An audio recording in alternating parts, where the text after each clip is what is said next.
So let's get started. We are all gathering to start with our first keynote speaker, Priscilla Pinto Ferreira today.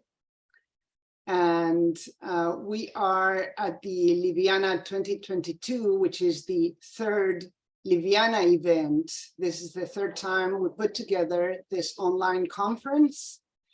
And the story goes that originally we were to meet face-to-face in Greece. And at that point, a committee was put together to work towards that idea, but pandemia hit and we had to move into the screens. And after that, we continued doing this until this year at least, and hoping that maybe next year or a couple of years down the road, we can put together a face-to-face event or maybe combine both. And something that is very interesting is that this event goes on for 2 weeks. And this format was thought of because, again, sort of honoring the spirit of Liviana, which means sort of gentle and light. We wanted to make sure that we had enough time to gather, meet, exchange ideas, feelings, and create new ideas as we go. I want to remind you that this event is being videotaped, and if you do have concerns or questions about that, you should contact us at the address on the screen. Si alguien tiene algún problema o alguna pregunta con el hecho de que estamos grabando la sesión, por favor, conéctese con nosotros. Si no están hablando, por favor, mantengan sus micrófonos apagados. Keep your microphone on mute unless you are speaking, and feel free to add comments or questions in the chat. We have also experienced over time a great climate of respect and kindness in our interactions, and that's the way we love to do this. So we are encouraging everybody to be in that mindset, which is very dear to our community. So that is very congruent with the spirit of the network. I would like to explain to you how Priscilla and I worked to bring this presentation to you today, because we met and spoke over email and thought some ideas that would make this presentation, we think, a great event. In order to go through the different steps that we thought for today, I would like first to introduce briefly the members of the committee and also the Community Economies Institute board. People who are on the board now and are here can be introduced in a couple of minutes. I would also like to start our talk today by reading out loud an opening statement and acknowledgements that I prepared for this occasion. I will then introduce Priscilla and read out loud a couple of sentences from her abstract just to frame the question that she asks herself out loud and that she will be responding to in today's talk. She will also be asking you to engage with her at a couple of times during the conversation with some prompts or questions that she will ask. And she will gently ask you to please respond over the chat if you would like to do so. You don't have to, but you are invited to. Today is a very important day for us for very many reasons. One is that is Catherine Gibson's birthday today, and we'd like to honor her and congratulate her. Thank you, Anna. Thank you, everybody. How Yes. embarrassing. No, it's a time of celebration, and we've been very lucky and happy over time that it's always, the start of Liviana coincides more or less with your birthday, so that's great. The other great news is that, at least for some of us, it's great news. Ignacio Lula da Silva won the elections yesterday in Brazil. So for some of us, that's very, very important. So then prior to going into the acknowledgements, I would like to ask people who are on the committee, if they're here on the organizing committee, if they want to open their screen. If not, that's fine. But I will read out loud their names. The name of the organizing committee are Alison Guzman, Heather McLean, hi Heather, Ignacio Creel, Catherine McKinnon, Harry Woodward, and Prior Placino.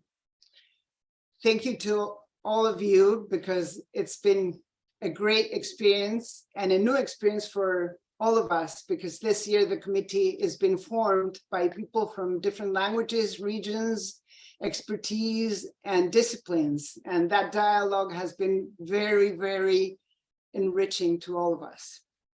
I would also like to thank the board, because the Community Economies Institute board has been very supportive, and we've had back and forth conversations as to how to improve Liviana, given the feedback that we got from the responses we got from last year's survey, and how to dialogue with all the different perspectives we wanted to dialogue to make this event this diverse conversation that it is. So thank you to the board, because it's been very, very good to have you supporting all the work we've been doing. I will now turn, well, sorry, I don't think I introduced myself. That's bad. My name is Ana Eras. I am from Buenos Aires, Argentina, and I'm a national researcher at the Council in Argentina, and I'm also part of the Instituto para la Inclusión Social, Incluir. And I will then start reading the opening and acknowledgements. I am speaking from the land original to all peoples, species, and creatures who originally inhabited and continue to inhabit this part of the world. I honor them for their struggles and capacity to survive.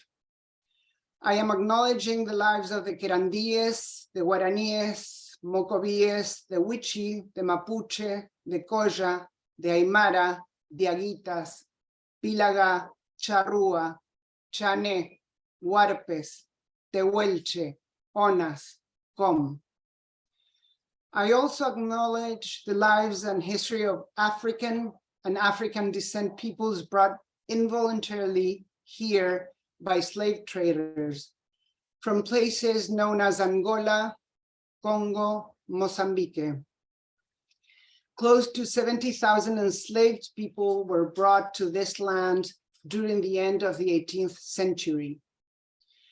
I also acknowledge all other families and peoples who had to escape terror at several different moments in time and found a refuge in this part of the world. For this reason, this part of the world is both a convoluted, terrifying space and a space for refuge, life, and transgenerational memories.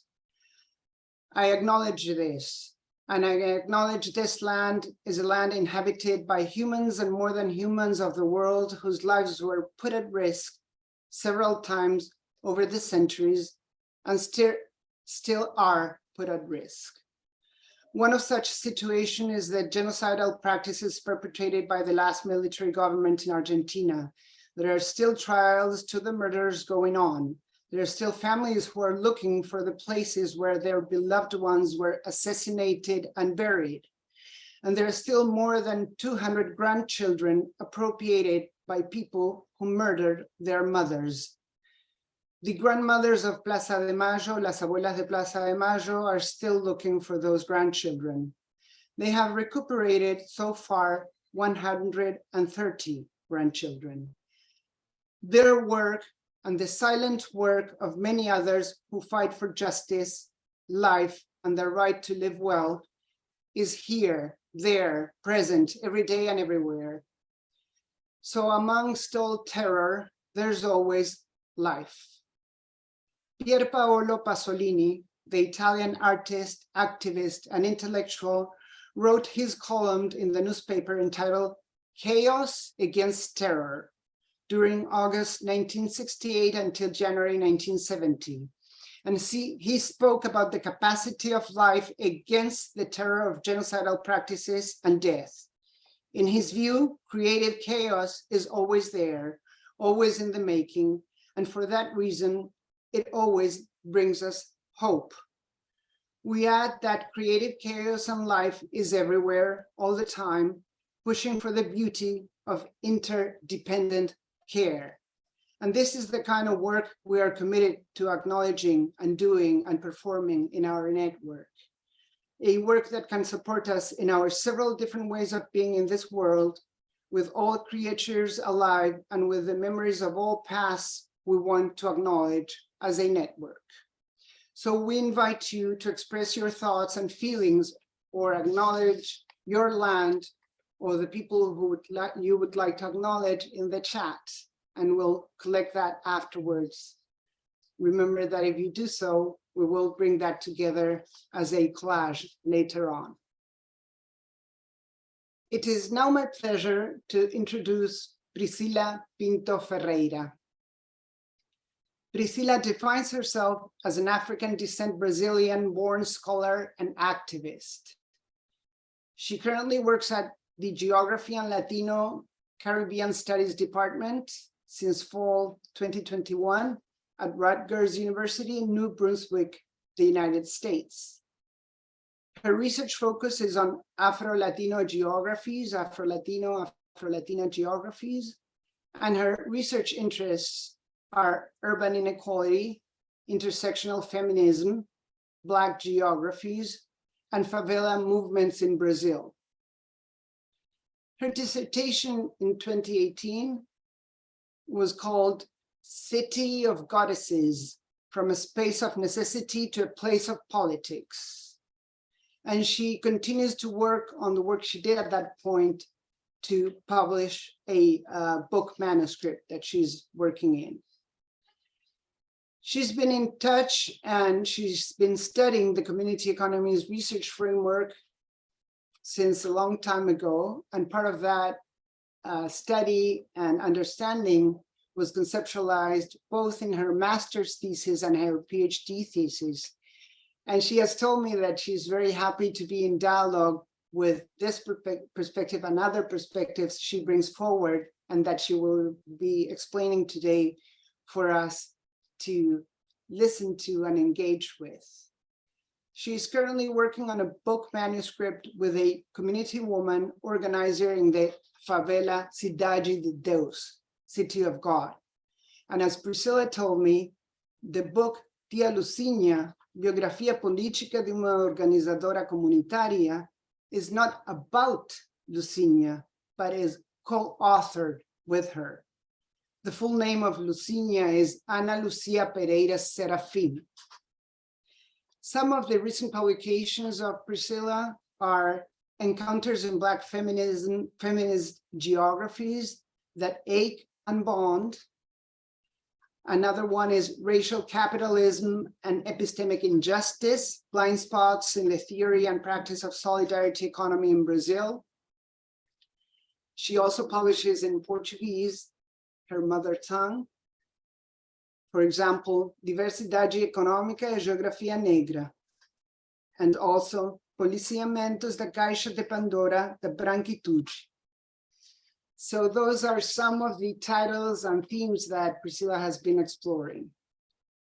And so now I will turn into reading the title of her keynote, which is Economic Marronage, Black Solidarity Economies Confronting Racial and Epistemic Injustice, And I will also read just a couple of sentences of the abstract, so we're getting in tune with the themes she will be exploring. Priscilla will discuss experiences of Black solidarity economy organizing in Brazil as a window to examine a question, that is, what can we learn from Black radical traditions and their experimentations on economic justice through mutual aid against the grains of racial capitalism and entrenching fascism?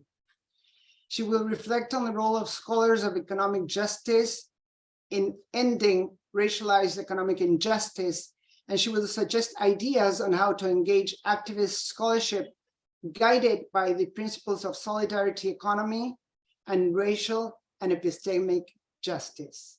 So join me in welcoming Priscilla. Gracias, obrigada, Priscilla. And so I'll pass the word to you. Muchas gracias. Obrigada. Thank you. Thank you, Anna. It's a great pleasure to be in conversation with you tonight. I speak from the unceded Lenape territory. And before I begin, I would like to just ask us to sit back a little bit and just take a cup of breath.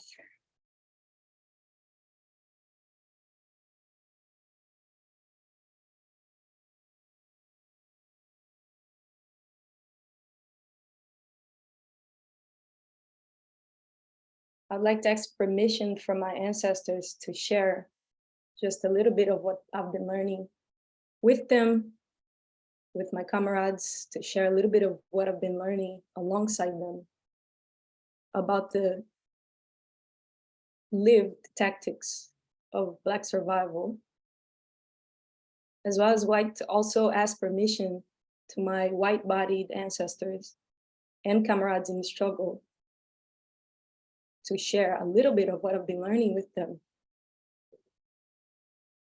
about undoing the disintegrating effects of colonialism, coloniality, white supremacy into their own bodies and spirits and mind, words, scholarship, and organizing.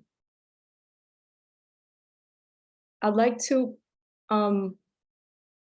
thank the CERN members. It's a community that it's given me such a pleasure to be here and just kind of, I'm not seeing everybody's faces, which would have been great, but to just know that I finally came to actually see this community in display, because a lot of y'all's work and I've been directly engaged with, engaging with, and for one reason or another, it's not until now that I actually come to see y'all in full display or virtually, and hopefully in person soon with many of y'all. I would like to also thank especially the organizing committee. I know it's always a lot of backstage labor and work and love and intention. Thank you for making it possible. And thank especially J.K. Gibson Graham, whom I first met in 2010 through the word and the love and the expensiveness of a framework that was much needed at that time. And Catherine Gibson, congratulations, happy birthday. It's such an honor that you are here to share with us too. Well, you can't stay longer because I know you're going to your birthday party and you should, but in any case, it's already here.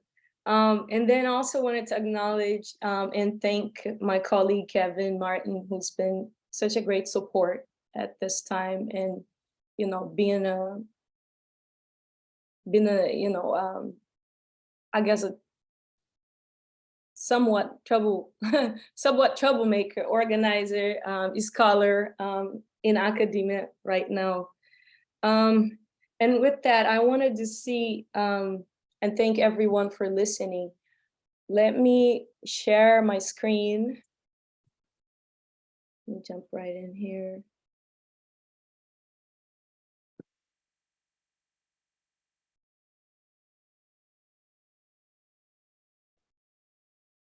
Okay.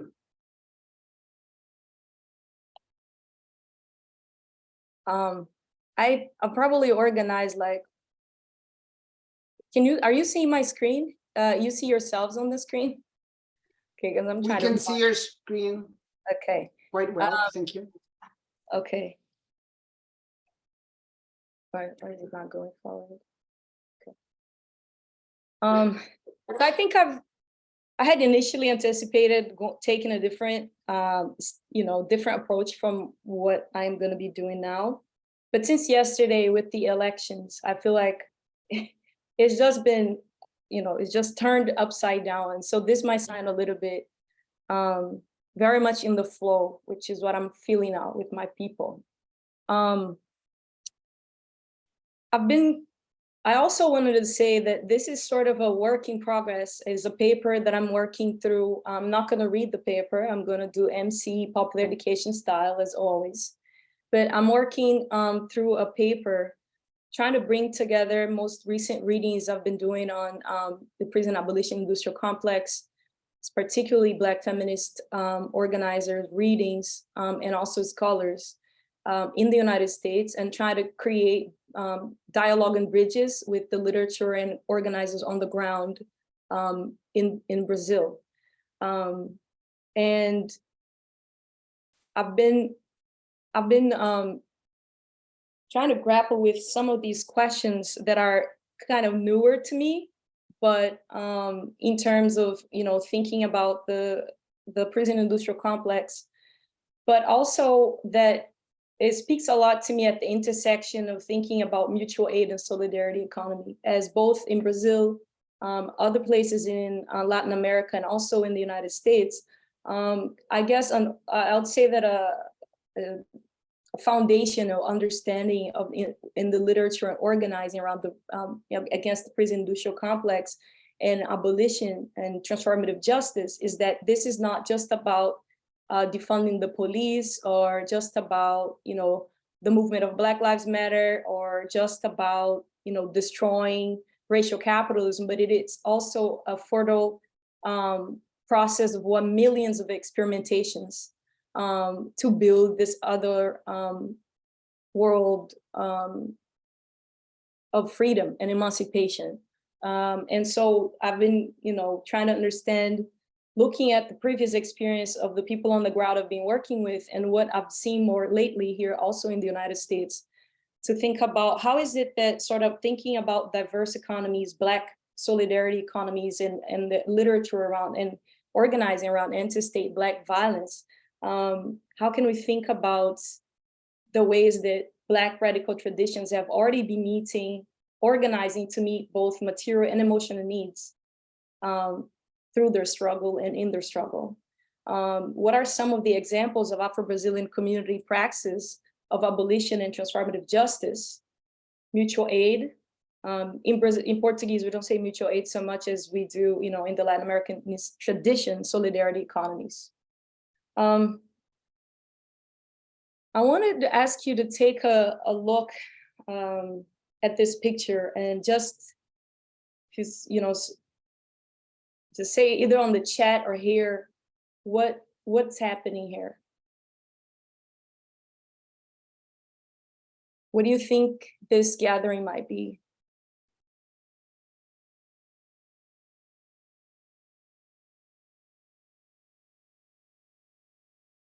You're welcome to open your mics too.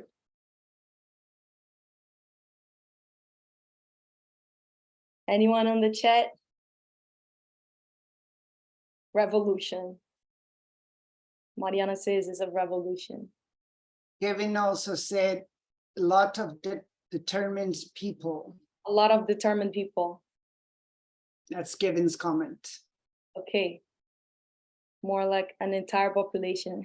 Right. So big, so crowded, scary. Power to the people. Okay. Mobilization. All right. Well, this is the Occupy the Streets. Yes. It is the public mourning of the killing, against the killing of the death of Marielle Franco.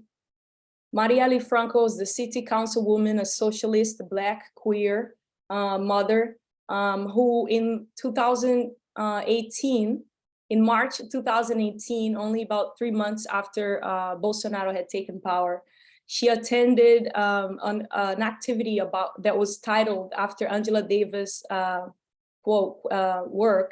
It was titled "When Black Women Shake, They Shake the World." When Black women move, they shake the whole structure, at Casa das Pretas. And she was giving a talk, and she was being stalked. And about 15 minutes after she left the activity, she was brutally murdered, 14 shots. And she had just been elected city councilwoman. She's from Favela Maré.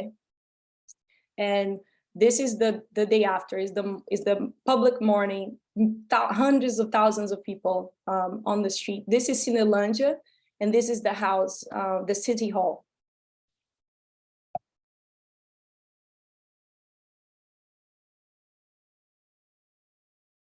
And this is a flag that Marielle's family, who created the Institute Marielle Franco, just shared recently on Instagram. And it says, how many of us are going to need to die until this war is over? And Marielle Franco brought together a large basis of social movements behind her political agenda. And after she was killed in the following election, a lot of the Black women who were with her as counselors, as working her cabinet, came out and ran the elections, calling themselves the seeds of Marielle Franco. And Marielle Franco is clear. There've been clear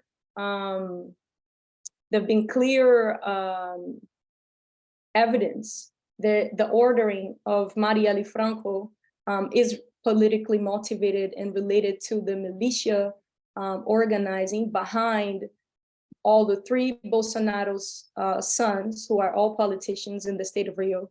She had been investigating militia killing in favelas, and somebody who was directly related to her murder was Bolsonaro's neighbor. And so there's been no trial or arrest, and the evidence are very strong. But all of this is to say that when we see what's happening in a very tight election with a country that's absolutely divided right now, and the fascist extremist majority in the House and the Senate, and we see someone like Lula, the first ever president elected 3 times, and Bolsonaro, the first president that never got reelected in the history of democracy in Brazil. Still very tight elections. There's a lot that we need to be thinking about and asking, what about anti-Black state violence has been hidden, I would say, using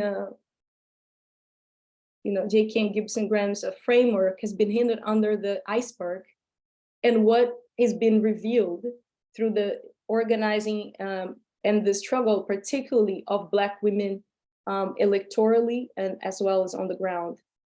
So that the T-shirt asks, who ordered the killing of Marielle Franco, who is that's a slogan that Black women has been elevating since her killing. This is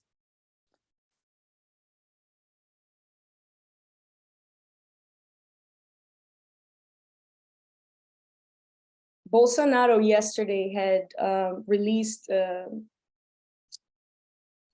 calling to celebrate the elections in the square called the Military Square. So had him won the elections, they would have gathered to celebrate it by the military complex. That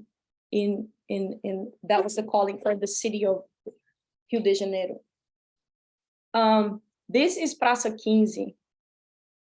Praça 15, downtown Rio. Let me see my time. Praça 15 is in downtown Rio, and it's by the port, and it's where the forgot the court or the crown. There's the crown, where the crown lived and organized. Oh, sorry. Where's the crown? I moved this and it's moving without my will. Okay, where the crown where the crown resided in the 18th century. This is a military. I'm missing out the word, but it's forgot the word. I'm sorry, escaping the English word is escaping me. But I just want to kind of show you a little bit of this geography where that's exactly at the center of downtown, is by the port, and this is where most the slave ships boarded in the city of Rio. And then you see the church in the background, and then you see the house of an enslaver that purchased all of this building to the left. And then all you see is, you know, the army, the church, amenity, and males, very well lined up. And then the white women kind of inside the house. There's really no display of, like, you know, black here, not even accompanying slaves, except for one to the left. I can't really, I should have marked, but I just wanted to show you that because this square is very important for political mobilizations. A lot of the political mobilizations take place there, including of the left. And then we look at this building. When I look at this building, you see this is the water fountain. That's the water fountain here on the left. This is this building today. And this building in the square, in the mirror, is the actual stock market, is the stock market building. And the stock market building, the white building in the background, is the building of the Secretary of Justice. And the stock market building stands precisely in the same slave auction block. It was the same, spatially, it was the slave market, which now is the, you know, capitalist stock. So what's hidden from this picture are all of the black people that had been the, you know, the merchants,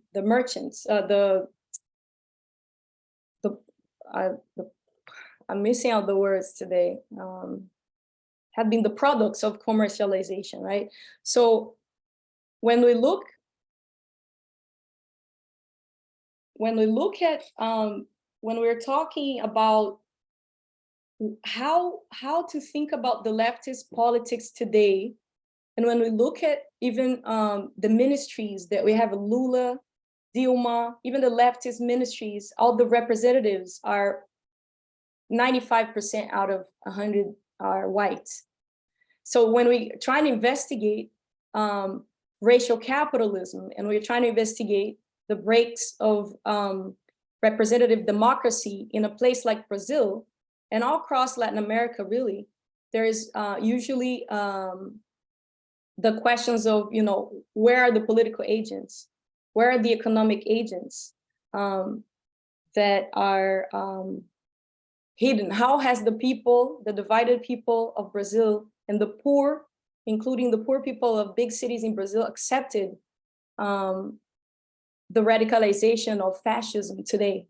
And in this, you know, the political history of Brazil, this racialized narrative and the political and economic agency of the people are constantly hidden.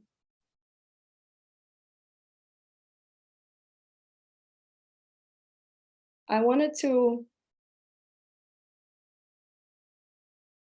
so when we see an increase of police brutality, and we see an increase of, like, increasing calls for defunding the police, and we look at the literature of organizers of abolition, prison, industrial complex, and transformative justice, they are careful to emphasize the recent attention that the concept of abolition as well as some key members of the movement in the US, has called our attention not to distract this as recent history, but as a long-lasting Black tradition, radical tradition.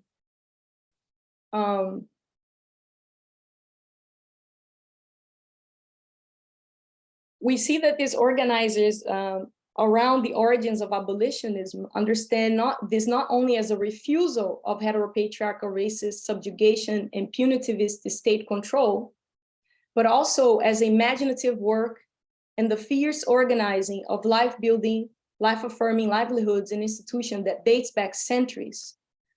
Historically recorded movements, such as the Underground Railroad in the United States and quilombismos or palenquismos, in Latin America. The internationalist African-American historian and abolitionist organizer, Barbara Ransby, has shared an important analysis of the crucial moment of three current crises. The crisis of liberal democracy was staggering and explicit authoritarianism from Bolsonaro to Duterte, who deploy white nationalism to institute racial and social economic policies. Secondly, the global corona pandemic and the clear profit and opportunism over people, response from many governments and the failure of capitalist government to respond to the emergencies in the face of global pressure of people and institutions across class and racial spectrum. And as both Cedric Robertson and Beatriz Nascimento, Lélia Gonzalez, Claudia Jones, Black feminist Audre Lorde, Adrienne Marine Brown have taught us, the Black radical tradition have used a plethora of self-defense and self-determination mechanisms to pay for emancipation, funerals, to support the ill, to care for the orphan children, to shelter migrants, to bail out incarcerated youth, to sustain farm and fishing in the face of land dispossession. And such cooperative economic initiatives, from land occupation in Quilombo and Maroon communities to religious sisterhoods and brotherhoods, mutual aid, creating mutual aid funds, study groups. There are a few examples of a praxis of economic organizing to sustain life and to protect the Black communities against anti-Black gratuitous violence and general dishonor. That's enslavement, segregation, domestic terror, mass incarceration and sabotage, with the pillars of white supremacist, heteropatriarchal, capitalocentric social spatial orders of Western modernity. All across the African diaspora, anti-Black social order is both hyper-visible and invisible, as is the experience of protesters, in the leftist protesters who stand right where a slave market stood, right in front of where the current capitalist stock market stands, and do not know the history of both Black pain and appropriation, violence, commercialization, as well as Black resistance and Black self-defense.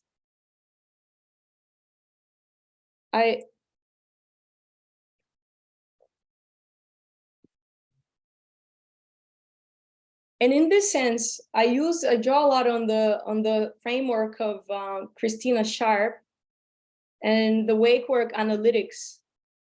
When she argues that, the path of a ship, the consequence of us of thinking about the afterlife of slavery wrapped up in racial capitalism, thinking about the afterlife as sort of a path of a ship that leaves the consequences in the flight, in its line of flight.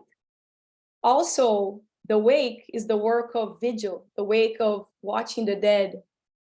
And it's also awakening, a process of awakening, the consciousness. And so both the geographies of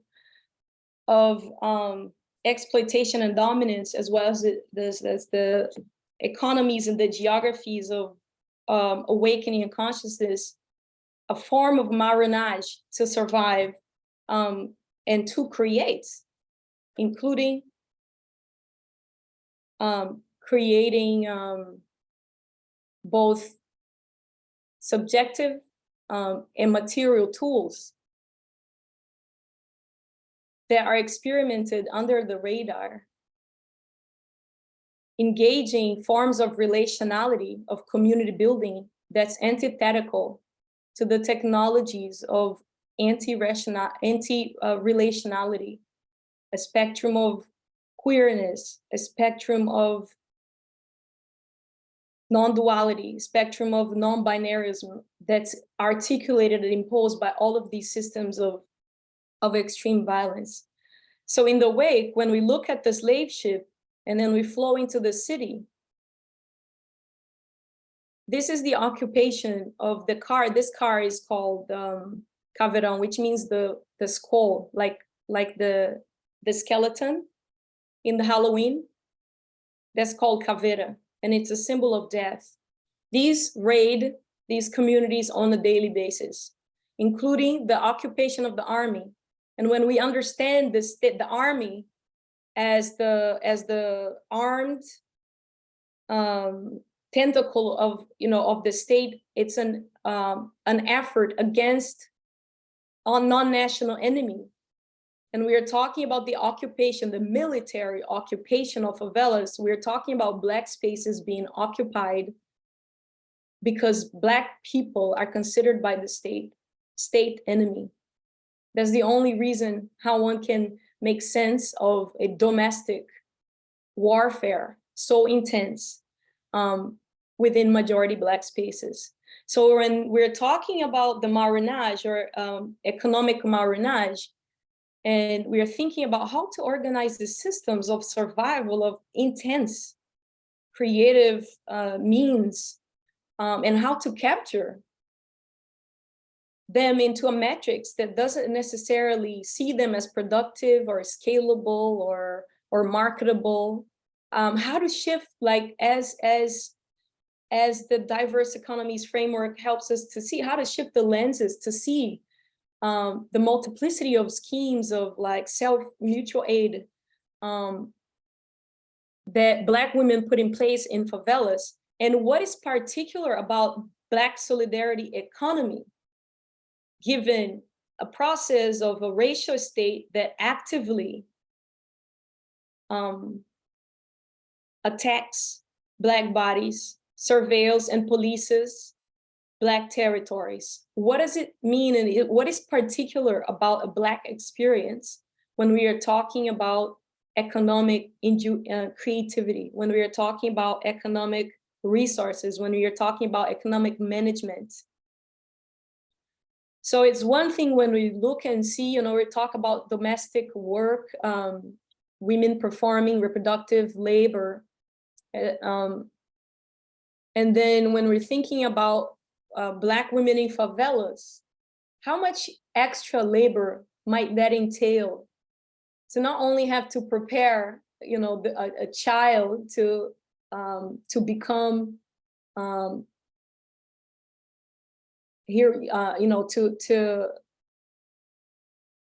to become a student in a place, say like favela Sea of God, where there is no high school at all, not one high school in 60 years. And then they go to school, and then how much extra emotional labor is extracted from Black women when they have to take time, how much time is extracted, how much emotional labor is extracted from having to sit and listen and process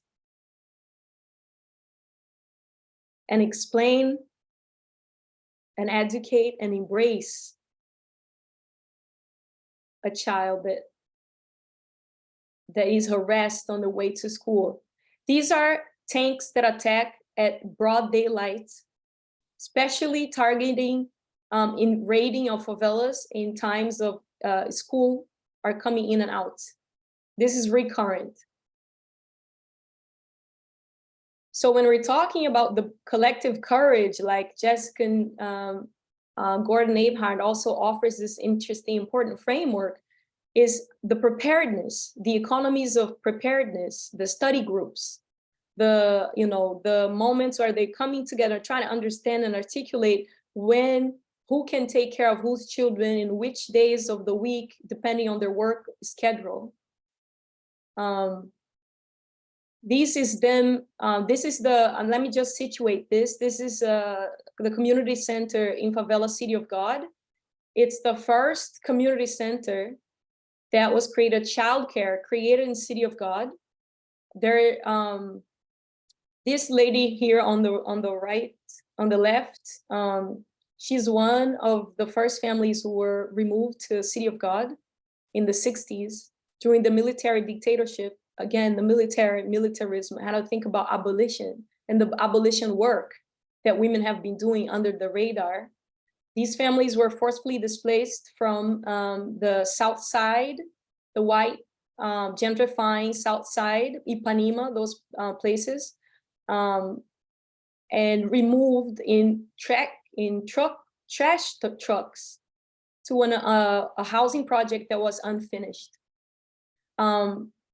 If you have watched the film City of God, I don't know if you have seen that film City of God, this lady's, she is Lucia's sister, but her brother would have become after the two gang leaders killed one another, the drug dealing in the film City of God, her brother became the next drug dealer in command for 10 years.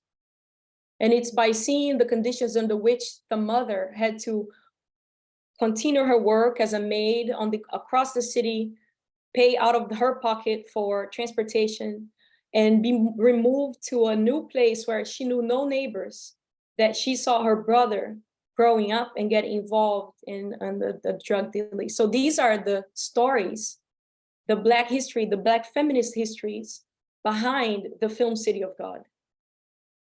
Because instead of reinforcing or allowing people to reinforce a narrative that's demonizing, that's criminalizing of their community, instead, for 30 years, without any state support, any private support, they have occupied the building and have been doing the community childcare.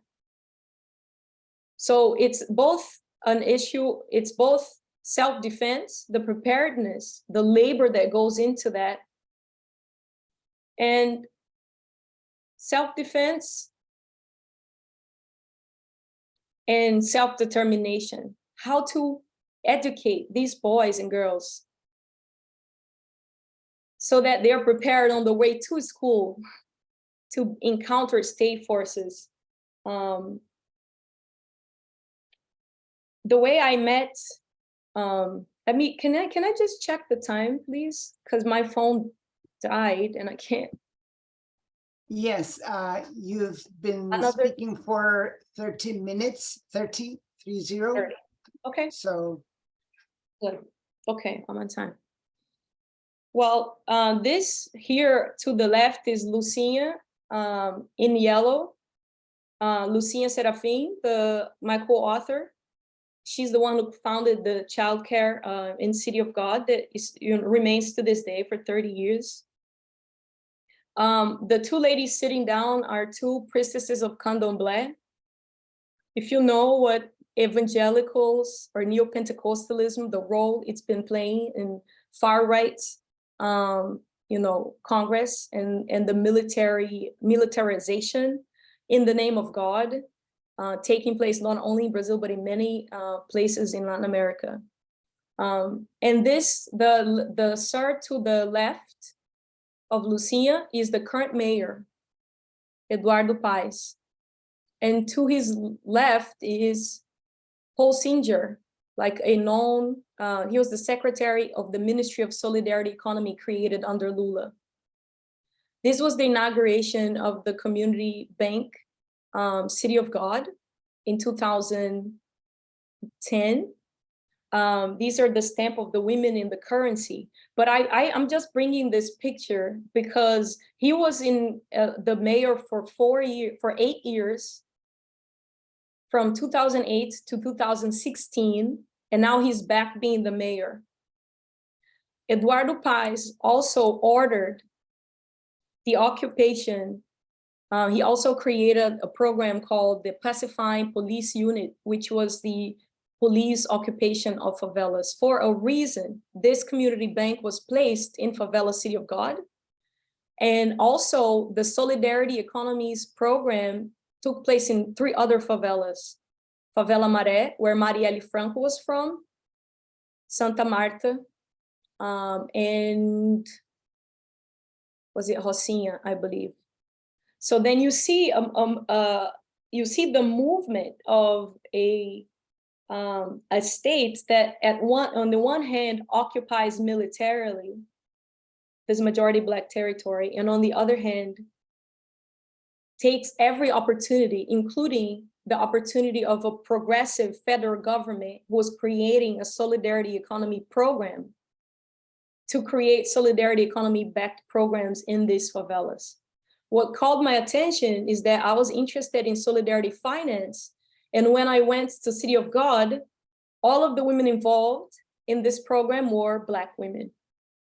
And so at that time, I was taken aback, and the language of diverse economies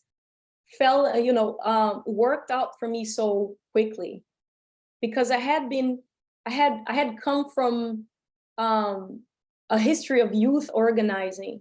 And there was one thing that we knew to talk about and to understand was normativity, was sort of the all-encompassing, normative, dominant narratives around that direct our eyes to see what's human, what's beautiful, what's knowledge, what's politics, what's love, right?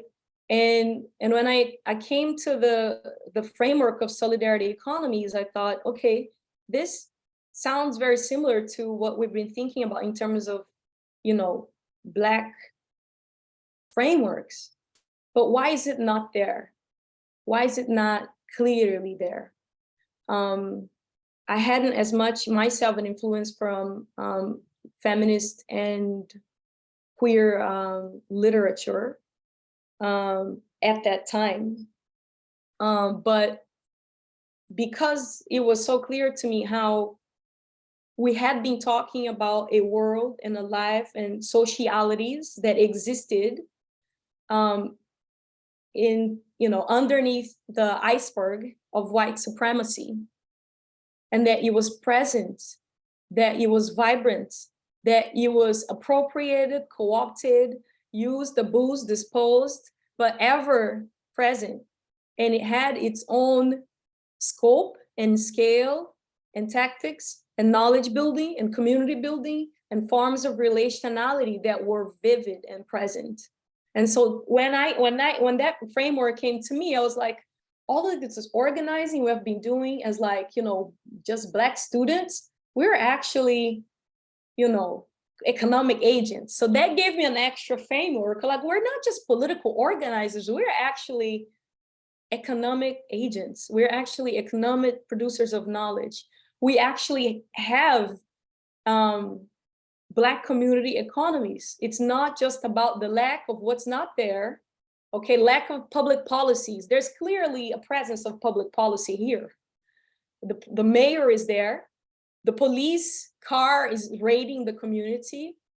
Whether it's organized abandonment, as Ruthie Gilmore would say in this geography, but what's behind that, what's not seen, what goes under the radar, that these were Black economic agents that made possible the creation of their space, of their community. And their history is intertwined with the history of young men and women who are portrayed as nothing but criminals. And the community economies that they have been developing and the pedagogies they have to develop to survive with such a scarce resources and under such intense warfare, there is a incredible amount of transformative justice processes.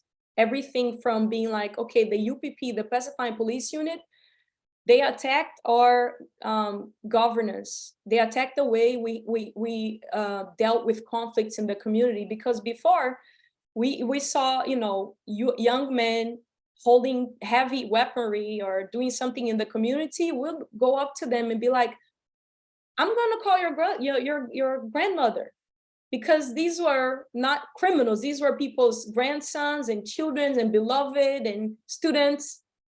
And what the police, the pacifying police unit did at the time that they were trying to like support and develop the community was to mess up the forms of governance that these communities had in their direct and personal interrelational contact with young men who are also trying to find means of existing.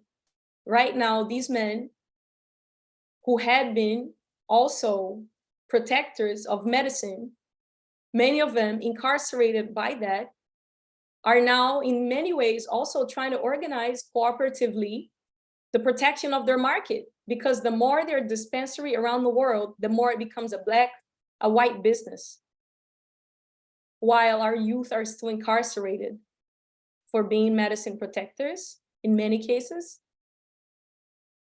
And while we have a presidency that runs and, you know, survives and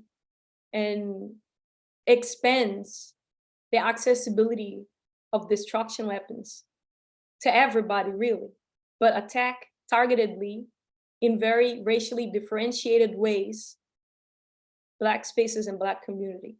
That's the afterlife of slavery that representative democracy is trying to grapple with right now.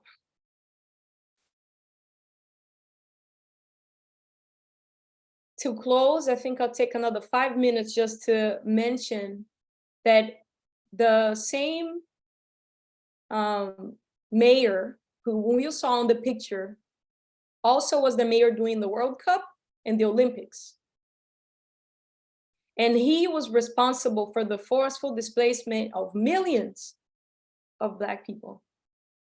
This lady, Lucinha de Nana, she's a priestess of Candomblé who lived in Vila Autódromo, a community that was forcefully displaced, devastated, and she lost her terreiro de Candomblé, her house of worship, and she had to relocate. Now she's trying to rebuild this all the way across on the other side of the city, and she's just been attacked because she was growing herbal. She's a herbalist. They wouldn't call her doctor. She ain't got no MDs, but she's a healer. And she was trying to protect the river in front of her new place of residence, recuperate the river. And she started creating her herbal garden to start recovering the vegetation along the river. While the militia, milicianos, evangelicals, Bolsonaro supporters, devastated all her garden on the premises that this is devilish occupation of their neighborhood. So that's the impact on economic agents who are sole producers of knowledge, who are trying to protect the rivers, who are trying to protect medicinal knowledge, also being directly attacked, who cannot call the police because when the police, well, number one, in militias, they can't call the police regardless. But even if they came, the infiltration of racism, the infiltration of evangelical and like right, left, conservative wing is so racist that it's too dangerous for Black practitioners of Candomblé to approach the police. And finally, just, I'm taking a little bit too long, so I'm not gonna talk about the other couple of experiences. I can later. This is part of the Global Black Geographies gathering that we did in the summer in Brazil. This is called Mulheres de Pedra. It's a collective. It's an occupation. This home has been occupied by these women. And they were sharing a number of stories. I can tell you maybe one or two more in the Q&A if there's time. But just to say that both in this space, as well as in this space, which is another terreiro of candomblé, one of the most important in Rio, the pedagogy is one of circle, it's circularity. And this was a collaboration between scholars and activists. And it was a multi-site convening. And the convening took place in grassroots communities, looking at abolition, Black ecologies, community economies. But what was most beautiful about this moment is what the number of life histories, the number of pedagogical tools that were shared around mobility, around fundraising, around transformative justice, restorative justice, around urban garden, all kinds of so many different economic sectors, and just so emotional. We're producing a documentary that hopefully beginning of next year we'll be able to share on Black community economies. And with that, I will just say thank you for these women who have, among other things, created a collective of Black media makers.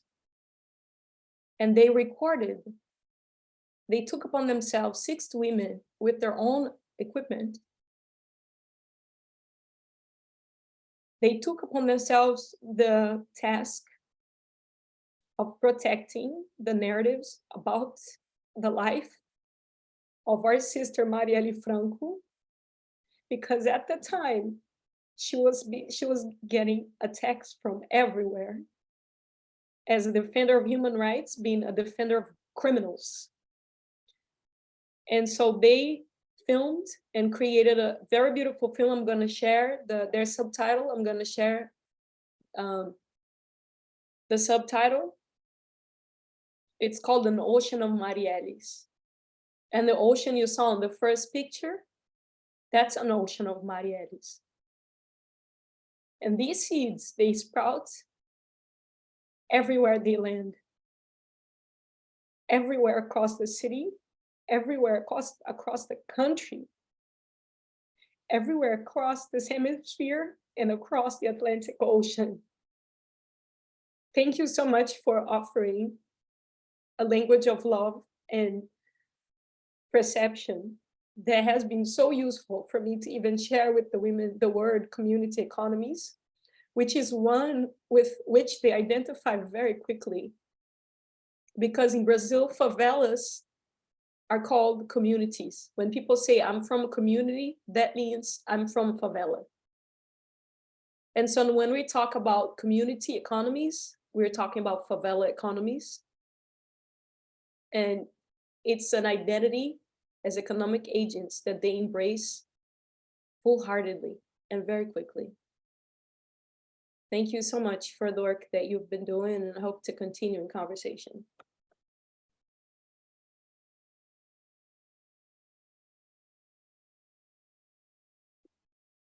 Thank you, Priscilla. Would you like to stop sharing your screen so we can? Yeah, try to. Okay. Thank you. I know it's been a very emotional time for you. As we prepared for this talk, we shared those images. What I'm trying to say is that since we met to prepare for this talk, we were trying to imagine what would happen the day prior to this talk, which was election day. And like we said at the beginning, we are happy to say that through the vote of the people, some change seems to be in the making. But there's an open question about that. And I think that part of Priscilla's work today, what is bringing for us to see is the complexities and difficulties that are entrenched in trying to understand the scenarios we're living in America del Sur, America Latina, and some other places as well. I think that the work you've been sharing with us today has helped us, many of us, either revisit or some other people maybe know for the first time, the tensions that are embedded in the scenarios we are currently living in. And by tensions, I mean what you foregrounded in saying, for example, that the same state that is perpetrating violence is the same state, supposedly, that is advancing public policy for social solidarity economy. And that reminded me of the work we have been doing in the Regional America Latina in our meetings. And I will later invite Alison, Daniel, and Ignacio, who are here today, I think, if they want to provide more details, because they were the ones coordinating this task. But the task we have been doing over a year and a half now is to think through 4 themes of tension. And what we mean by that is what you put today for us to see, which is those contradictions and complexities that we face in everyday life and in these structures that are both and at the same time the structures that quote unquote dominate us and the structures that we may be contributing to building, whether or not we like it. So those questions open up for us. I think that that was part of the discussion we had for a year and a half now in the regional, and it's interesting that from a different perspective, we are bringing that up for us to see today. The other aspect that I would like to highlight is that through the images you shared in your talk, you're helping us see how important it is to ask ourselves questions about geography of space and time.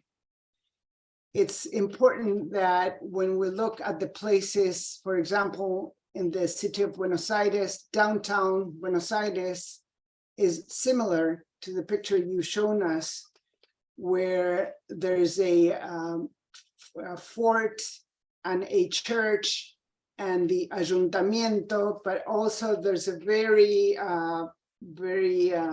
small space between that space and the port where enslaved people, I should say, were brought in.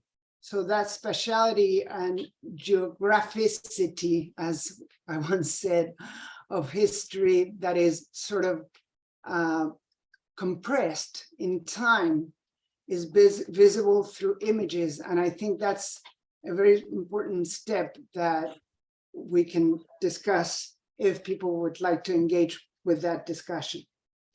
The other theme I wanted to bring to our attention is that you stated several times the importance of crafting a different language to describe what is going on daily. And I think, as you said, that's part of the framework that community economies bring for us. That also relates to other frameworks who which are related to unpackaging language in its force for creation. So I think that's an important theme that we maybe can get into for discussing today. What's the importance of language and the names we use and the naming we make, and what are the forms of resistance in that language as well? I can imagine that you were struggling with words today, because that often happens to me when I try to explain in a language that is not, at least my mother tongue, what I work and feel and think with the people I work with here in Argentina. And there's some aspects that are untranslatable.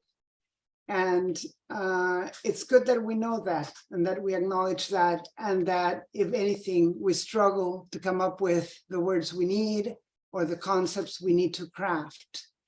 So that's another aspect that I think your talk put for us to see, and I thank you for that as well.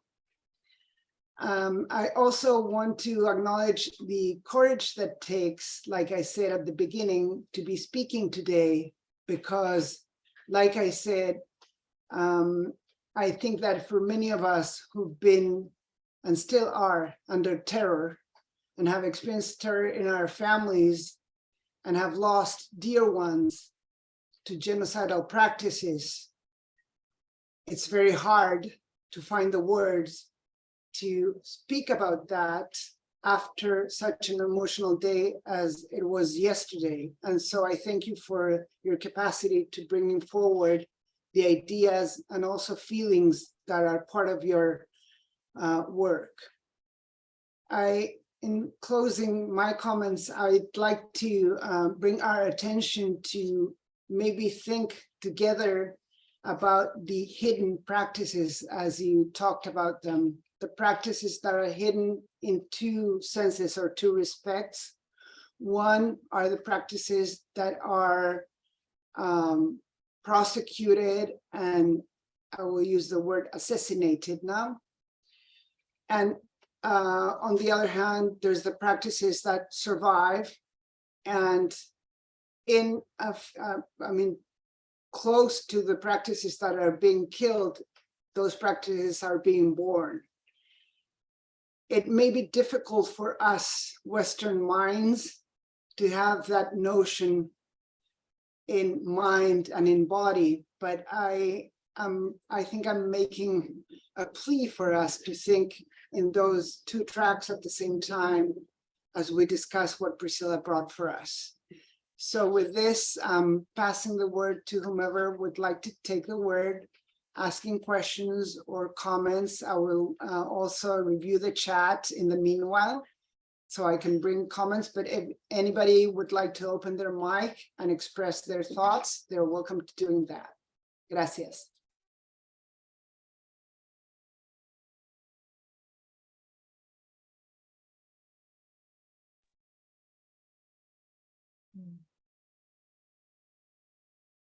Can I jump in? Because I know I'm going to have to leave in a minute, but I just wanted to say what a wonderful and moving presentation that's been, Priscilla. And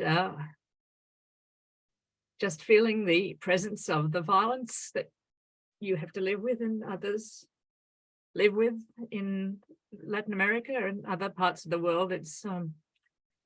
It is very confronting, and it's also heartening to know that the term community economies sort of can speak to people in that context. So I just want to thank you. I didn't know I would also be overtaken, but I think this is a really important moment for us to appreciate what these women are doing and the way they're leading us, to think about what it is that really is the content of building ethical economies together and forms of governance. I thought that was really interesting, this idea that these practices of mutual aid also go along with ways of deliberation and protecting youth in this context. So there's so much that you've brought up here that I think is really generative for us. And I just thank you for that wonderful, wonderful presentation. Thanks. Thank you.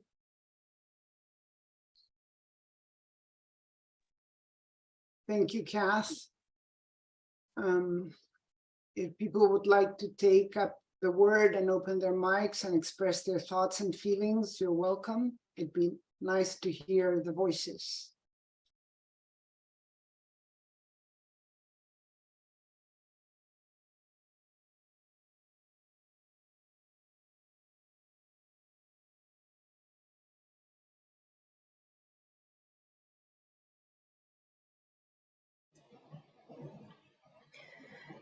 Thank you so much, Priscilla, for your talk, and I really learned a lot. I also had never heard the term marronage before, to my shame, so I had to quickly Google that, and just hearing all of the things that you talked about was quite, like Kath, quite devastating and quite inspiring. And I think one of the questions the summer school, community economy summer school students raised when we were teaching that was like, when is it important to name the big isms?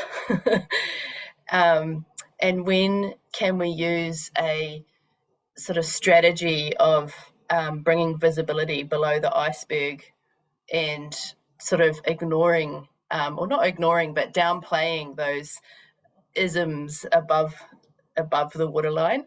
And I think Jenny was there when some of the students raised about like using the term racial capitalism and how does that integrate with the diverse economies and community economies politics. I just wondered if you had any additional thoughts on that. I feel like you've partly discussed that tonight. Sorry, that was a bit unclear as well. Just let me know if you didn't know what I meant by that. Priscilla, would you like to respond now? I will just add one comment, which is I was at the session that Kelly and Kat and Jenny were at, and maybe other people here, regarding the summer school work. And it's interesting because the question you are bringing up now, Kelly, is echoing that session that we had 15 years ago now. I can't recall because my time frame is all messed up because of time zones, but very recently, I mean. So maybe also in conversation, maybe if people want to add to your comments, that'd be nice as well. So we pass the word on to Priscilla. Você quer falar? Yes, thank you for these comments and question. I think one thing before I get into the question is one thing I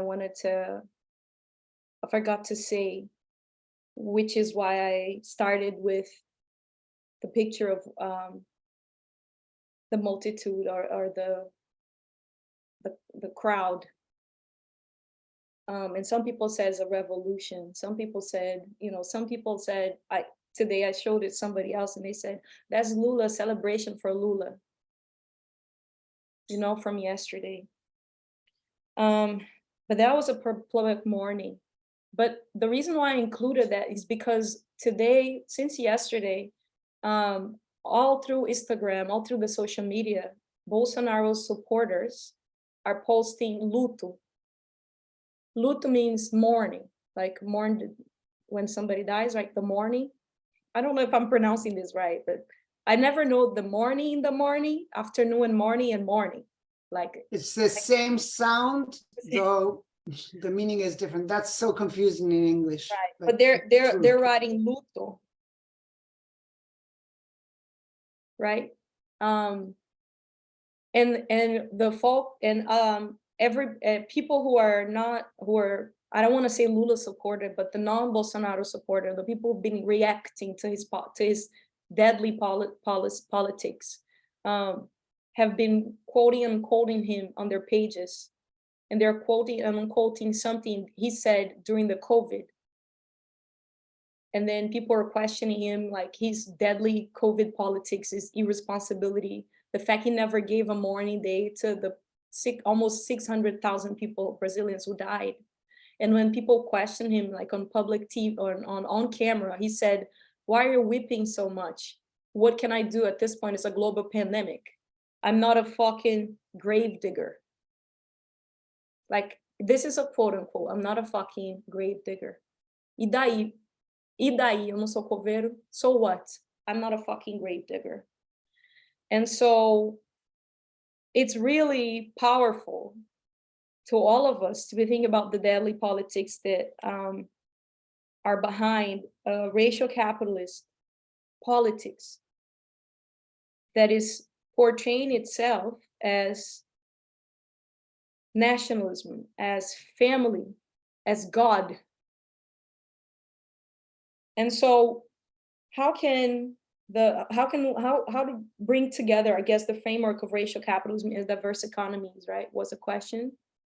I think in the particular context of Brazil, and I want to say Latin America and even parts of the Caribbean, is that the left has constantly done an anti-coalitional politics, which is to deny race as a political driving force within class difference, almost subordinating race to class.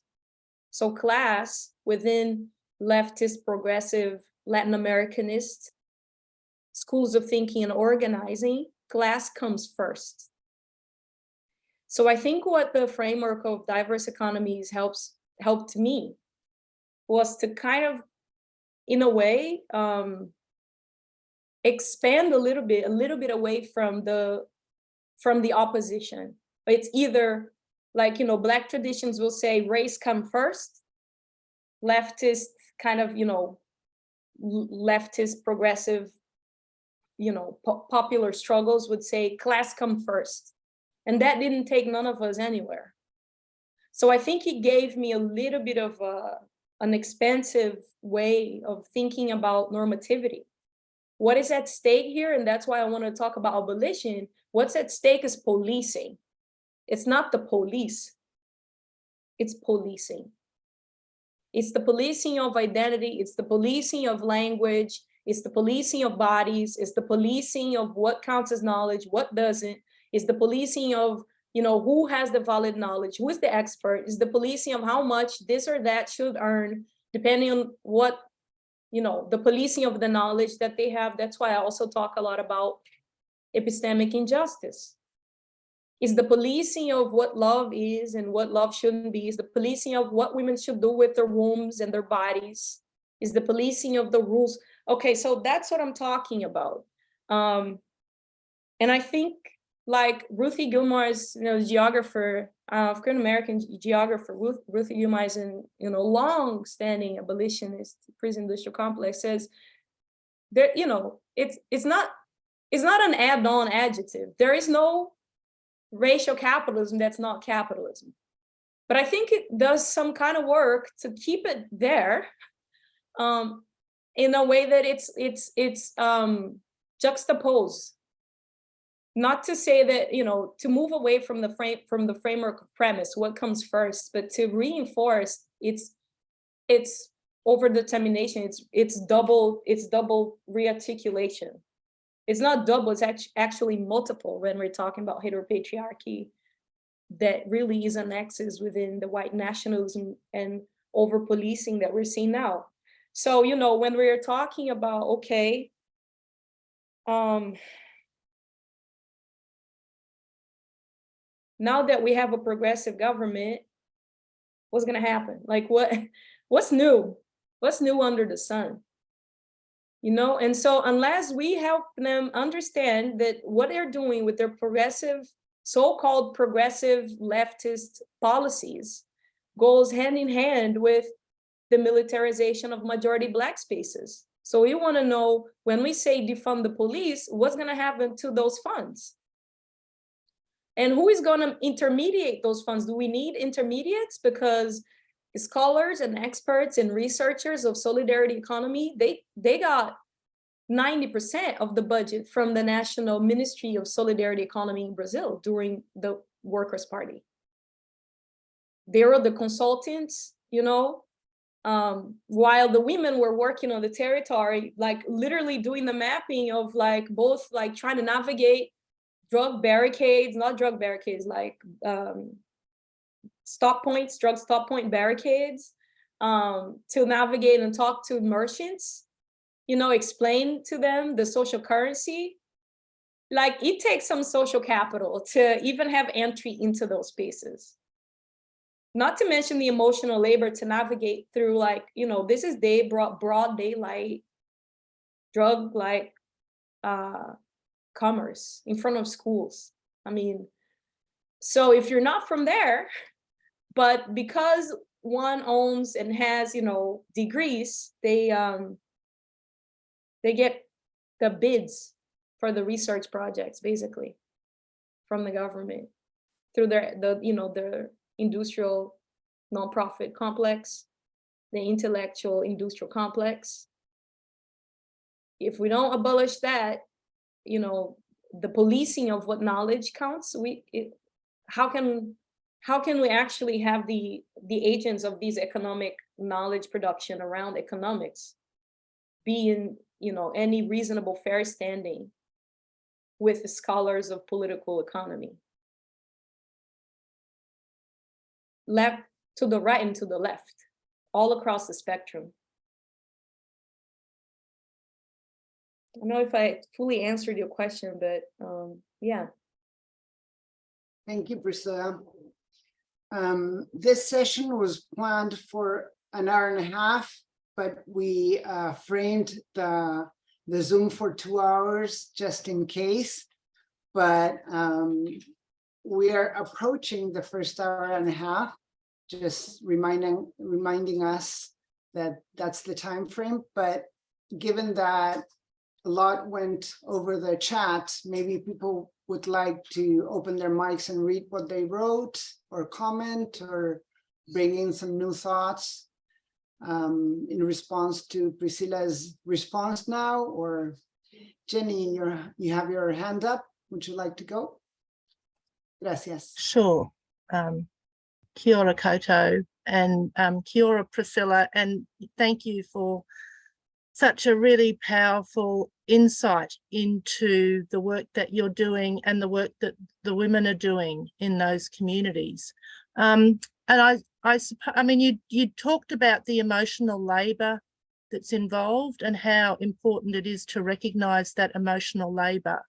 And I suppose I wanted to ask you, and you don't have to answer, but I wanted to ask you, you know, what keeps you going, or, you know, what keeps the women going? Like, it is about that emotional labour, and that, you know, what is the reserve that you draw on for the energy to do the work, because it's such hard work.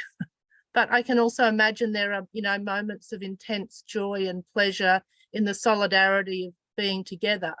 But, you know, I just wanted to throw that question to you, you know, if you wanted to say anything about that.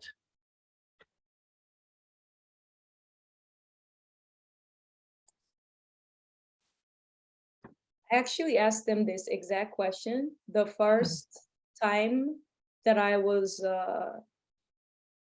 gonna go for a community seminar. So we organized a series of community seminars. One of them, actually the first one, was about the Black youth genocide. The second one was about community economies. That was 2015 or 16 or something. And when the first day of the community seminar was going to happen, there was a shootout. Like, you know, shootout, they break out like broad daylights, and when the police is raiding. And so they called me and they said, you know, there's intense shootout today.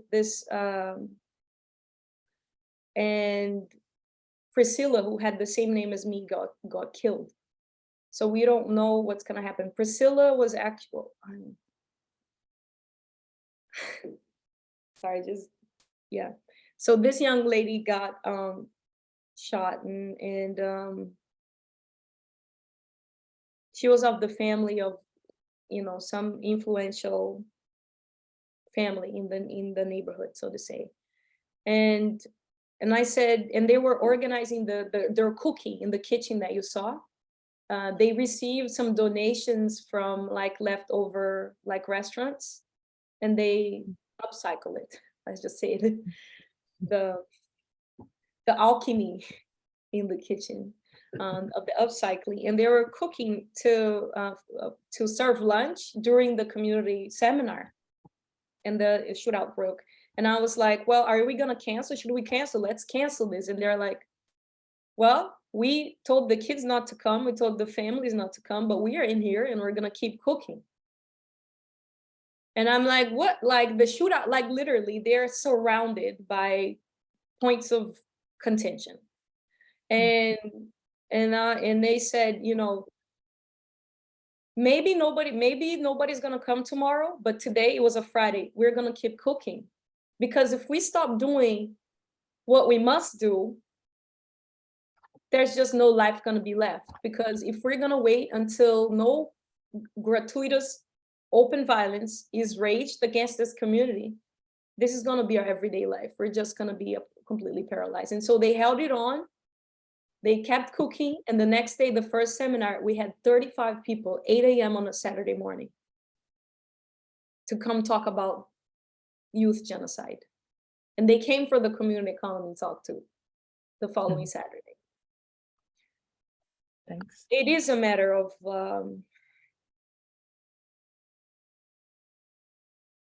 it's the vital calling of how can we not fall apart, we integrate. And I love this scholar and activist and the Buddhist teacher, Reverend Angel Kyoto William. I learned so much with her about how white supremacy is a disabling condition that disintegrates the human capacity for all to understand, to perceive, to feel, to connect. It's a disabling condition. It's a disabling condition. And so I think what they keep doing is to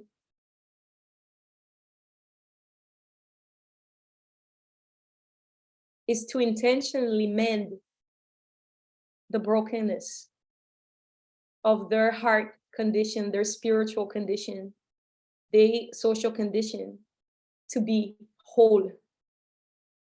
And that is a technology that's very well advanced. This woman lost her brother, 2 brothers, 2 nephews. Her dad got mentally ill when they're forcefully displaced to City of God. And then the mother had a heart attack after grandchildren, sons had been killed. And she said, you know, instead of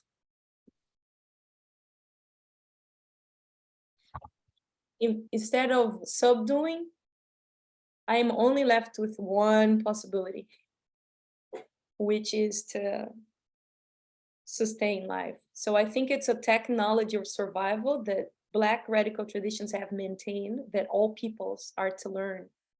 Because whiteness as a disabling condition under racial capitalism is a state of illness that we all need to heal. And it's everyone works to be mending. All technology available out there are to be honored, respected, not appropriated, but valued. Is a human technology of survival.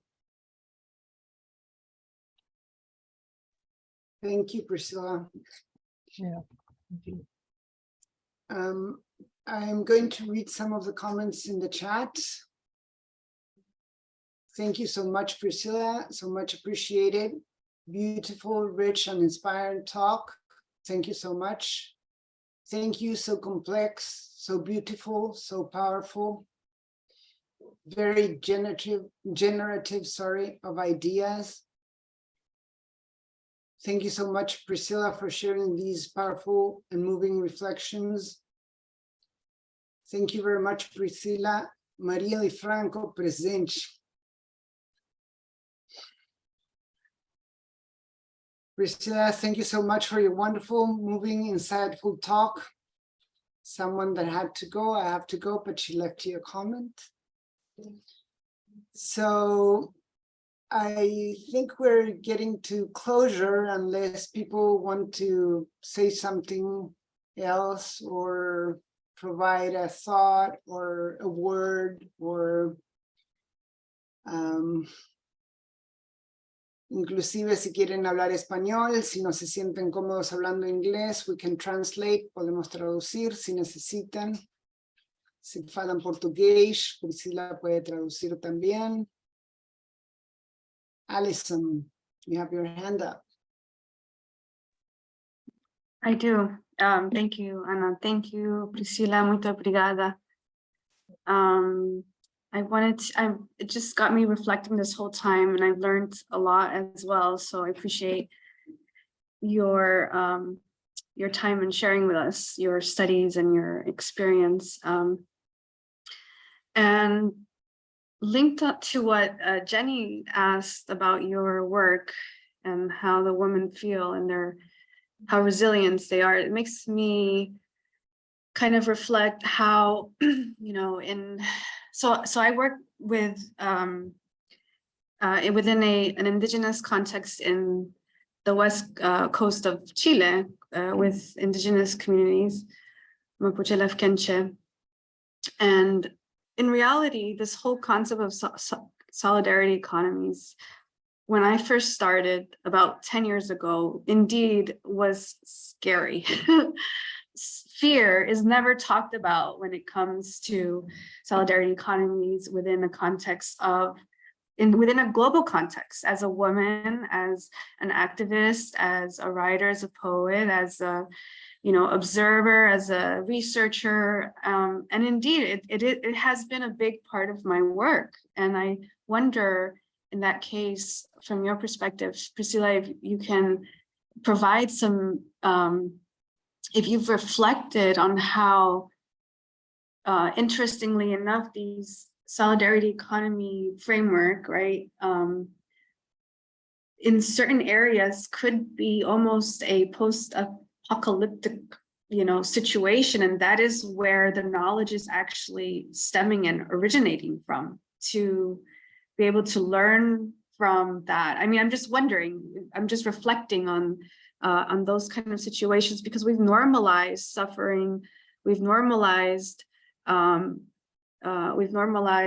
destruction of forests, we've normalized pollution, and we don't take into account that those are apocalyptical issues that we're facing. And these very isolated areas are in themselves using their old knowledge, but generating new knowledge in order to be resilient, overcome these consequences of decision-making by policies and government, etc. Anyways, I would love to reflect with you one day in person, but I will leave it there for now because it's opening up a Pandora's box in my mind and my heart. But I wanted to ask you about your role as a researcher, as a woman, this concept of fear. You say the story, and how relevant it is also for research around solidarity economies. Thank you. Thank you, Alison. Priscilla, before you respond, may I take Maria Juliana Flores' comment first? Gracias. Juliana, ¿quieres hablar?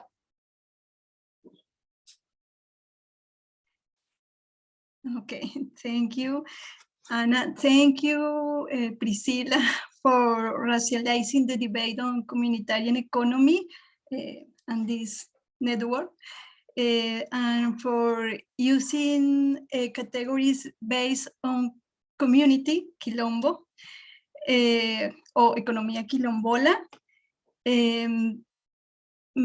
My question is, when you say economía del marronaje, no, cimarrona, no sé, I don't know. What is the expression? Marronaje economy? Okay, when you say this concept, are you including another diasporic economies, for example, cumbes, palenques, from Caribbean, for example, or no? Well, yes, I mean, I'm in conversation with scholars and activists like Abdias do Nascimento, like Lélia Gonzalez. They use the term it's a framework that's talking about the Black radical tradition, not specifically about the contours of the spaces, right, of the actual historical and present day Maroon communities or Palenques communities. It's a framework that I'm trying to draw and apply it to a context of urban traditions of organizing space. So here is one part of this framework is that Palenques, Quilombos have been approached as some remaining communities, something of the past, something of slavery, the runaway communities. That's in traditional historiography. This is how it's been approached, as it's disappearing. Or then more recently, with the struggles for the titling of collective land in Colombia, in Brazil, in Honduras, in Panama,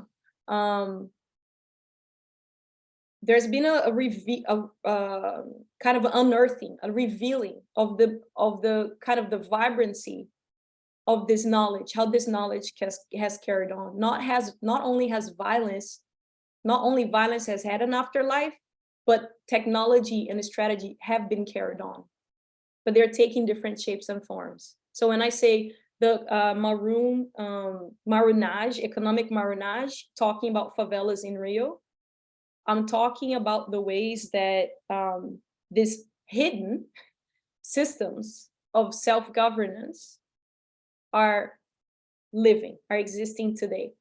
I'm looking at Brazil particularly, but I think the framework is useful if we're looking at other geographical contexts as well.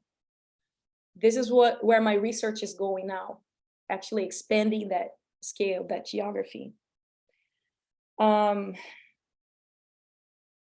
About fear.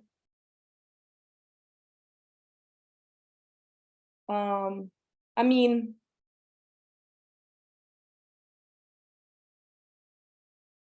I lost a little bit of train of thought here, but I think the question was about not exactly fear, but how to carefully approach, right? The research and the doing of solidarity economy in these collaborations. Was that what the question was about? Regional coordinators? I don't know if it was an actual question. I think it was more of a reflection Okay. in terms of the role of fear, or how relevant it was for your research, I guess. Oh, if it that's was even- extremely. Can you hold on a second? Because Anissa made a comment on the chat building on Alison's comment. So maybe Anissa can read it to sort of put it together with Alison's comment, and we can go from there. Anissa, te paso la palabra. Oh, sure. Thanks, Alison and Priscilla. Hi, obrigada. I was just thinking, both through your talk, Priscilla, and also your comments, Alison, about the way that those practices, those everyday practices of being together, in relationship, those practices of affirmation and relationality, provide a space for us to heal and to relearn and to defend ourselves against those practices of anti-relationality that you were speaking about. And when you spoke about the women who were cooking, and saying like, well, we're here today, like we have to do this, we're doing this, it really reminded me of how important it is to be present, because it can be so overwhelming when we think about everything that we're up against, as and organizing together.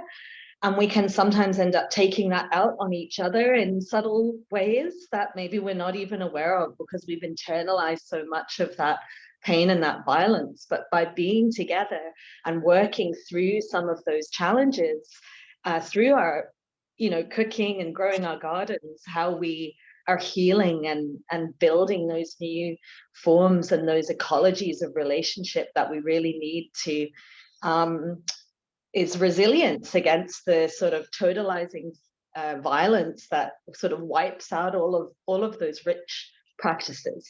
Yeah. Yes, I echo. Can I? Yeah, should I answer that quickly now? Yeah. Yes, please. Yeah. I mean, I echo what's been said before. I think we talk usually when we talk about like racial capitalism, we are generally usually talking about the materiality of it, like the material carcerality about it, right? We are talking about the prison-induced complex. We're talking about tanks, batons, right? Public policies and the actual buildings. But I would, I also draw on Black studies that also articulate a theory around libidinal economies. So sort of the transactions of feelings, the transactions of sensations that are also part of living and existing and transactioning. So when I say that, I'm saying that because I think it's also a useful framework to help us think about multiplicity. Like, yes, if there is solidarity economy, there's also fear, yes. If there is abundance, there's also fear of lack, right? If there's creativity, there's also anxiety. I want it to be done. I want it to be done well. You know, if there is possibility of expansion, then there is also greed. If there are multiple talents, then there is also jealousy. So, you know, how to take back, and this is a question from abolitionists, how to take back conflict into our hands. We have like outsourced conflict to the state apparatus. Black people, queer folks, immigrants, non-documented, like none of us really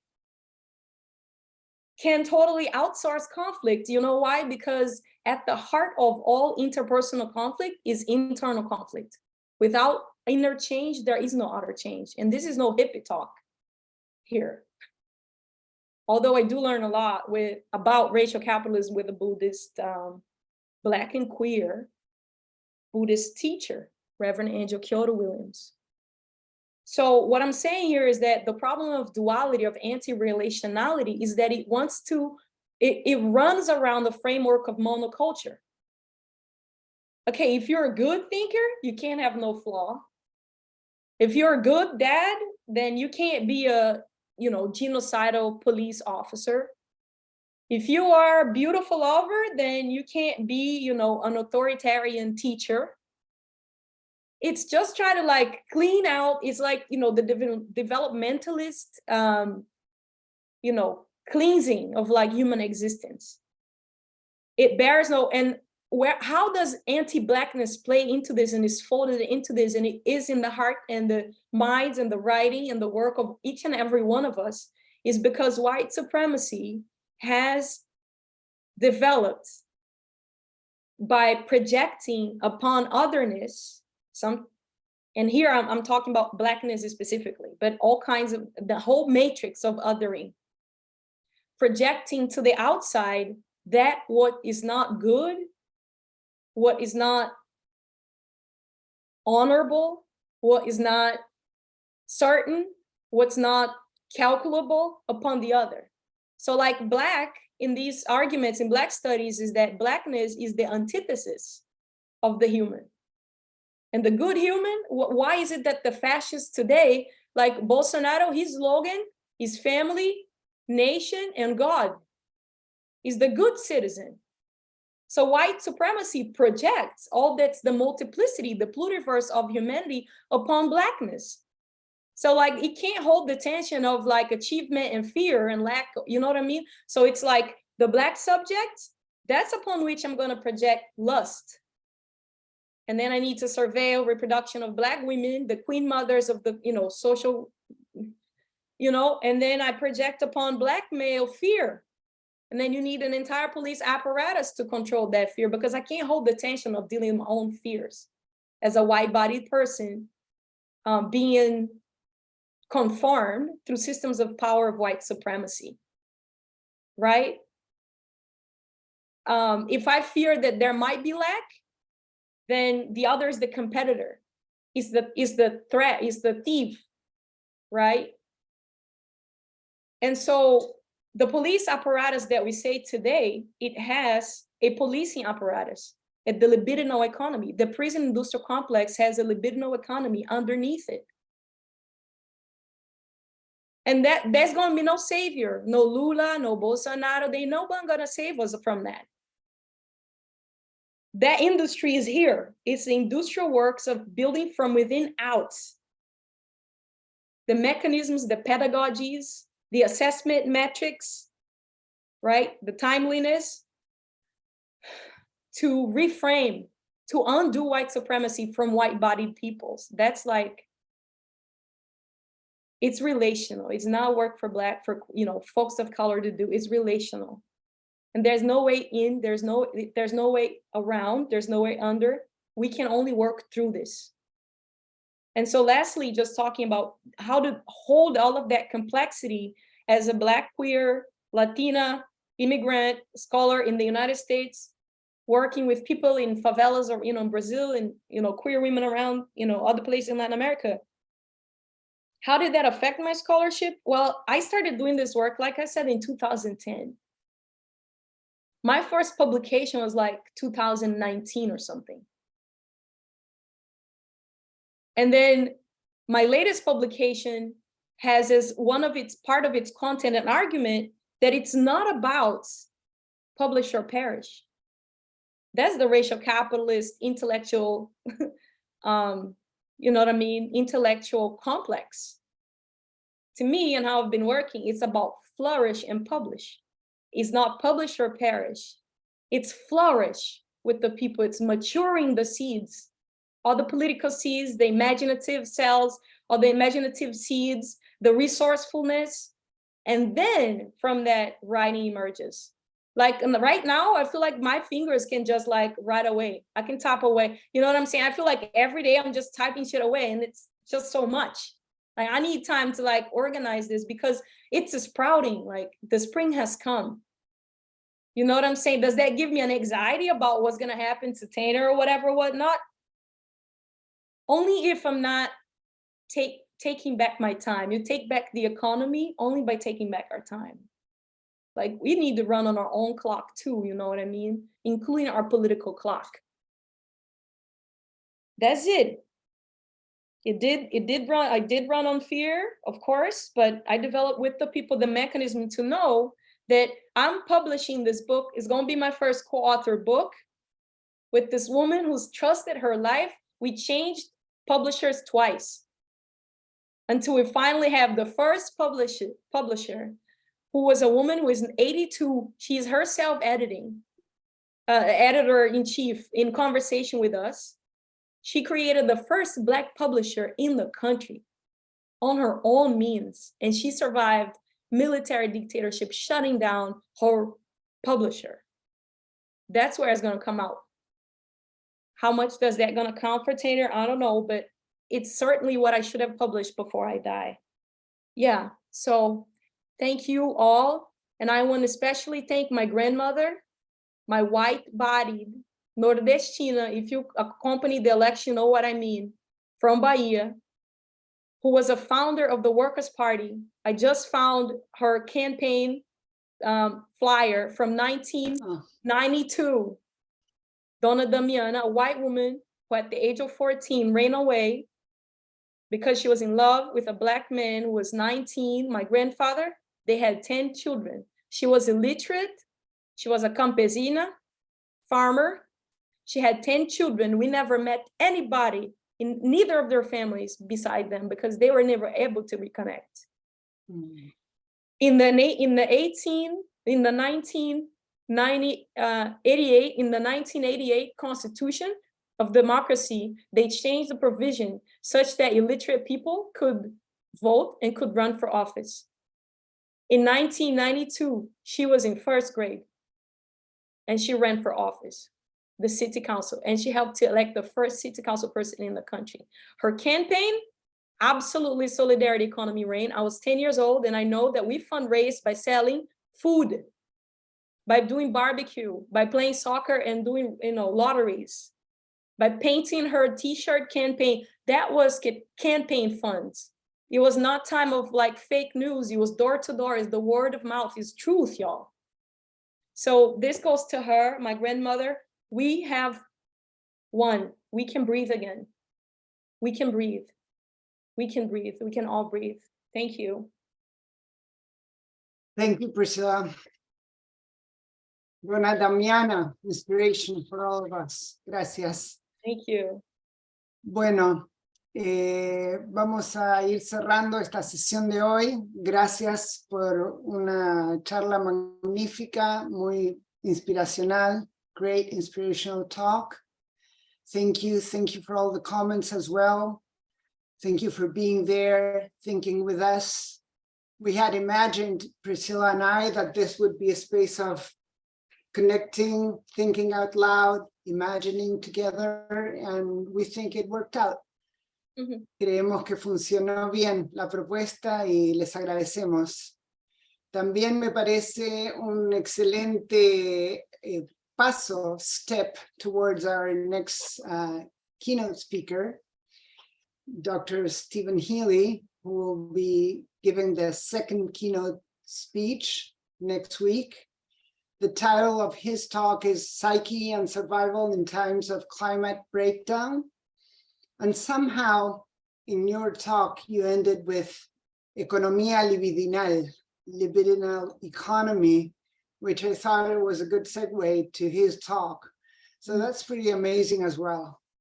It may mean that there's a mind that is working. In Argentina, Jean Rivière, en la psicología social, fue uno de los que habló fuertemente sobre la psique grupal. There's this concept about group psyche that it seems to be working somehow. So, muchas gracias. Hasta la victoria siempre, en lucha. Gracias. Thank you all so much. Bye-bye. Bye.